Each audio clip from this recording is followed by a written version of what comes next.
ഞാനിങ്ങനെ വിഷമിച്ചിരുന്ന സ്പോട്ടിലാണ് വിളിച്ചത്. അതുകൊണ്ട് ഞാൻ രക്ഷപ്പെട്ടെന്ന് പറഞ്ഞ് ഞാൻ പെട്ടെന്ന് ഇവരെയും കൂട്ടി ഗുരുവിൻ്റെ റൂമിലേക്ക് ചെന്ന ഉടനെ ഉണ്ടല്ലോ, നമസ്കരിച്ച് എഴുന്നേറ്റ് ഗുരു ഇരിക്കാൻ പറഞ്ഞിട്ട് ഗുരു ഉടനെ പറഞ്ഞ് തുടങ്ങിയതെന്നറിയോ, ഇവരെന്നോട് യേശുവിൻ്റെ കാര്യം ചോദിച്ചില്ലേ, അത് വെച്ച് യേശുവിന് എന്തുകൊണ്ടാണ് ഇങ്ങനെ എന്ന് പറഞ്ഞ് ഗുരു യേശുവിനെ കുറിച്ച് അങ്ങ് സംസാരിക്കാൻ തുടങ്ങി. അതായത് എൻ്റെ അടുത്ത് അവർ ചോദിച്ച ആ ക്വസ്റ്റ്യനുള്ള ഉത്തരമാണ് ഗുരു സംസാരിച്ചത്.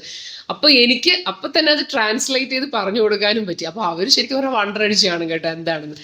അപ്പോൾ എത്രയോ വർഷങ്ങൾക്ക് മുമ്പുള്ള കാര്യം ഞാൻ പറയുന്നത്. അപ്പം അങ്ങനെ അവിടെ വെച്ച് എനിക്ക് അങ്ങനെ ഒരു അനുഭവം ഉണ്ട്. അത് കഴിഞ്ഞ് അവരെല്ലാം പോയി കഴിഞ്ഞപ്പോൾ ഗുരു പറഞ്ഞു, മോള് സംസാരിക്കുമ്പോൾ ഇങ്ങനെയൊക്കെയുള്ള ചോദ്യങ്ങളൊക്കെ ചോദിക്കുമ്പോൾ അവരുടെ അടുത്ത് പറയണം, അത് നമ്മൾ ഗുരുവിനോടാണ് ചോദിക്കുന്നത്. അത് ഗുരുക്കന്മാർക്ക് മാത്രമേ അതിനുള്ള മറുപടി കൊടുക്കാൻ പറ്റില്ല. അത് നമ്മളെപ്പോലെയുള്ള സാധാരണ മനുഷ്യർ ഇതെല്ലാം കാര്യങ്ങളൊക്കെ മനസ്സിലാക്കി വെച്ചിട്ട്, അല്ലെങ്കിൽ നമ്മുടെ അനുഭവം കൊണ്ട് നമ്മൾ വിശ്വസിച്ച് പോകുന്നവർക്ക് ഇത്രയും വലിയ ആധ്യാത്മികമായ രഹസ്യങ്ങളോ അത്രയും വലിയ അറിവൊന്നും പറഞ്ഞു കൊടുക്കാൻ നമുക്ക് പറ്റില്ല. അപ്പം നമ്മൾ പറയണം, അങ്ങനെയുള്ള ചോദ്യങ്ങൾ ആരെങ്കിലും ചോദിച്ചാൽ എന്നോട് പറഞ്ഞു, മോളൊരു കാര്യം ചെയ്യണം, അത് നമുക്ക് ഗുരുവിനോട് ചോദിക്കാം എന്ന് പറഞ്ഞ് അവരുടെ ഗുരുവിൻ്റെ അടുത്തേക്ക് കൊണ്ടുവരിക. അത്രയും നമ്മൾ ചെയ്യേണ്ട ആവശ്യം.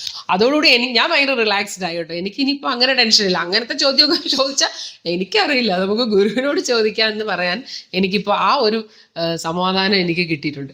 പിന്നെ ഇതുപോലെ ഒരുപാട് അനുഭവമുള്ളവർ നമ്മുടെ ആശ്രമത്തിലുണ്ട് കേട്ടോ. ആശ്രമത്തിലുണ്ട്. അത് കൊച്ചുകുട്ടികൾ ഉൾപ്പെടെ ഒരുപാട് പേർക്ക് ഈ അനുഭവങ്ങളുണ്ട്.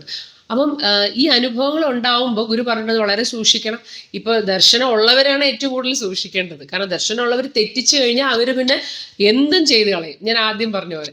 ഇനിയിപ്പോൾ ദർശനമൊന്നും ഇല്ലെങ്കിൽ ഒരു കുഴപ്പമില്ല. കാരണം നമ്മൾ വന്ന് ഗുരുവിനെ കണ്ട് പ്രാർത്ഥിച്ച് നമസ്കരിച്ച് നമുക്ക് കിട്ടാവുന്ന കർമ്മങ്ങളൊക്കെ ചെയ്ത് നമ്മൾ നല്ല രീതിയിൽ അങ്ങ് ജീവിച്ചാൽ നമുക്ക് എല്ലാം കിട്ടിക്കോളും. പിന്നെ ഇപ്പോൾ ദർശനം ഉണ്ടാവേണ്ട കാര്യമൊന്നും എല്ലാവർക്കും ഇല്ല എന്നാണ് ഞാൻ പറയുന്നത്. അതൊരു നിർബന്ധമായിട്ടുള്ളൊരു കാര്യമല്ല. അത് വേറൊരു സ്റ്റേജിലേക്ക് കടക്കുമ്പോൾ നമുക്ക് നാച്ചുറലി നമ്മൾ അതിനുള്ള പക്വത നേടുമ്പോൾ നമുക്കത് വന്നോളും. നമുക്കപ്പോൾ ഗുരുവിനെ കിട്ടിക്കോളും. നമ്മളത് കറക്റ്റ് ചെയ്യപ്പെട്ടോളും.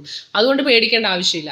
ഇപ്പോൾ ഒരു ബസ്സിൽ, അതിനൊരു ഉദാഹരണം പറയുന്നത് ഇങ്ങനെയാണ്. നമ്മളിപ്പോൾ ഒരു ബസ്സിൽ കയറി നമുക്ക് സൈഡ് സീറ്റ് കിട്ടിയാൽ നമ്മൾ കാഴ്ചകൾ കാണും. ഇനി നടുക്കാണ് ഇരിക്കുന്നതെങ്കിൽ ചിലപ്പോൾ നമുക്ക് ഒരു കാഴ്ച കാണാം, നമ്മൾ നിന്നായിരിക്കും പോകും, നമ്മൾ ആൾക്കാരെയൊക്കെ ആയിരിക്കും കാണുന്നത്. പക്ഷെ ബസ് നിർത്തുന്ന സമയത്ത് ഈ സൈഡ് സീറ്റിൽ ഇരുന്നവരും ആ സ്റ്റോപ്പിൽ ഇറങ്ങും, നമ്മളും ഇറങ്ങും, അല്ലേ?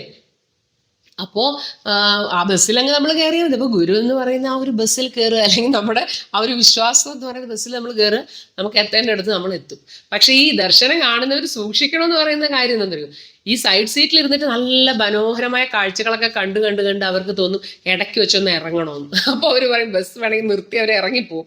അവസാനം ലക്ഷ്യസ്ഥാനത്ത് അവരെത്തണമെങ്കിൽ പിന്നെ പല പല ബസ് പിടിച്ചു വേണ്ടി വരും. അപ്പോൾ അതുകൊണ്ട് ഗുരു എപ്പോഴും പറയും ഉള്ളവർ സൂക്ഷിക്കാമെന്ന്, അല്ലെങ്കിൽ അതിൻ്റെ അപകടം വേറെയാണ്, ഭ്രാന്തും ഒക്കെ ആവും ഈ നേരത്തെ പറഞ്ഞ പോലെ. ഇനി